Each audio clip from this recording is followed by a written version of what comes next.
इस bell icon को ignore मत कीजिए, इसे दबाएं और द सड़कनामा की सारी नोटिफिकेशन पाएं।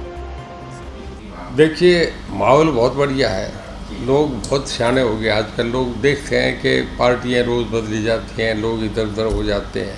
लोग राजस्थान में क्या हो रहा है वो सारा लोग देखते हैं, पहले मध्य प्रदेश में क्या हुआ। वो कहते हैं भाई एक डेमोक्रेसी का प्रोसेस है जिसके थ्रू गुजरना पड़ता है, तो कहते हैं क्यों ना हम लाभ लें कि जितने काम अब हो जाएंगे बाई इलेक्शन में तो सरकार से फ़ायदा उठाना चाहिए।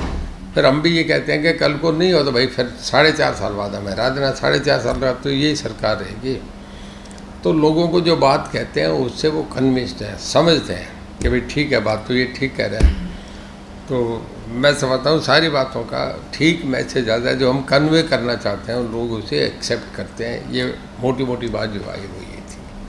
जैसे अभी जो है कृषि मंत्री को वहाँ प्रभारी लगाया है जेपी दलाल जी को, पहले ओम प्रकाश धनखड़ को अध्यक्ष बनाया है, तो क्या बड़ौदा चुनाव के लिए ये घेराबंदी हो रही है कि जाट जो है नेताओं को जो पावर दी जा रही है? नहीं, ऐसा कुछ नहीं है कि जाट नेताओं को पावर दी जा रही है और कुछ दी जा रही है। पार्टी सबकी है। बीजेपी की जो सरकार बनी है नेशनल गवर्नमेंट, वह जाट तो कितने 48 लोकसभा है, जो यूपी के देख लो, राजस्थान के, हरियाणा के देख लो, दिल्ली, आउटर दिल्ली देख लो, ये मिलके तो पंजाब की सारी 50 सीटें आती हैं। हाउस तो 550 का है। सभी जगह कहीं ठाकुर मैटर करता है, कहीं ब्राह्मण मैटर करता है, कहीं दूसरे हैं, सभी बिरादरी हैं, 36 बिरादरी। ऐसा कभी कोई आकलन आज तक तो हुआ नहीं इलेक्शन में हम अपने तरीके से कुछ कह दें। मेरा ये मानना है कि जो ठीक आदमी है, ठीक इमेज के है, किन पॉकेट्स में कौन इफेक्टिव रहता है उस हिसाब से होता है। और दलाल साहब हमारे मिनिस्टर हैं और वो जो एरिया है उसमें ये बात तो ठीक है, इसे इनकार नहीं कर सकते कि जाट बहुल क्षेत्र है। तो एक जो आदमी बरादरी का, समाज का जाके उसको थोड़ा सा नज़दीक से आके सुनते हैं।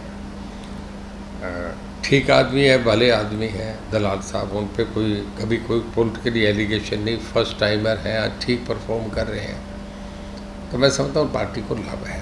सब अकेले 2 कॉलेज, महिला कॉलेज बड़ौदा में दिए गए हैं, तो क्या इसको चुनाव से जोड़ के देखा जा रहा है? विपक्ष ऐसे आरोप लगा रहा है। देखिए, बाई इलेक्शन के साथ ये नहीं कोई चीज़ कल और बनेगी, वो भी इस इलेक्शन के साथ जुड़ी जाएगी।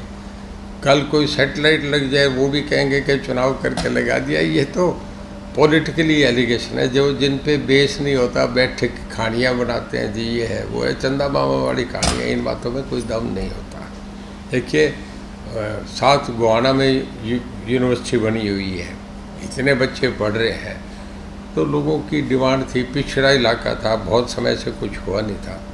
तो हमारे जो मुख्यमंत्री जी हैं उनकी ये कोशिश रहती है कि जो इलाके में जहाँ वाकई ज़रूरत है उस जगह दो। तो वहाँ ज़रूरत थी एजुकेशन की। अब वहाँ का आप नहीं कह रहे, सोनीपत का लड़का एक पूरे इंडिया में यूनियन पब्लिक IAS और IPS के एग्ज़ाम में टॉपर आए पूरे इंडिया में। सोनीपत एजुकेशन में बहुत बड़ा हब है। पानीपत में ना, वहाँ मुरथल में यूनिवर्सिटी बनी है, मुरथल में वो मोतीलाल नेहरू कॉलेज है, इधर गोहाना में यूनिवर्सिटी बनी है। एजुकेशन तो बहुत है, दिल्ली के चारों तरफ लोग पढ़े लिखे हैं। सोनीपत का तो मैंने एक ही उदाहरण दिया ना कि UPSC के चुनाव में पूरे इंडिया में टॉप करना प्रदीप सिंह लड़का जिसने करा है, बहुत बड़ी बात है। तो सब एक जैसे मध्य प्रदेश में, जैसे आपने कहा राजस्थान में तो कांग्रेस में जो बगावत शुरू हो रही है, और हरियाणा में भी जैसे कैप्टन अजय यादव ने भी कहा, कुलदीप बिश्नोई ने भी कहा, जो 35 साल से जो लोग चुनाव नहीं लड़ रहे उनको हटा देना चाहिए। तो आपको क्या लगता है कि हरियाणा में इस तरह से, आपने बड़ौदा में भी कहा था कि भूपेंद्र सिंह हुड्डा है, वो भी कभी भी बात। देखिए, कोई सल्तनत जब आती है ना, मैं हिस्ट्री का स्टूडेंट रहा हूँ, हमारे प्रोफेसर हमें याद कराने के लिए कहते थे पूरी सल्तनत गिनी जाती तो वो कहते थे जैसे भागते हैं, उसको पंजाबी में कहते हैं बदसा। तो उसमें लिखते हैं कि BHAJSA, बाबर, हुमायूं, अकबर, जहांगीर, शाहजहां, औरंगजेब, ये एक ही पीढ़ी के 4 राजा हुए। फिर उसके बाद मोहम्मद शाह रंगील आए। तो हमारे जो राहुल जी हैं वो उस पीढ़ी के लास्ट वंशज के राजा हैं।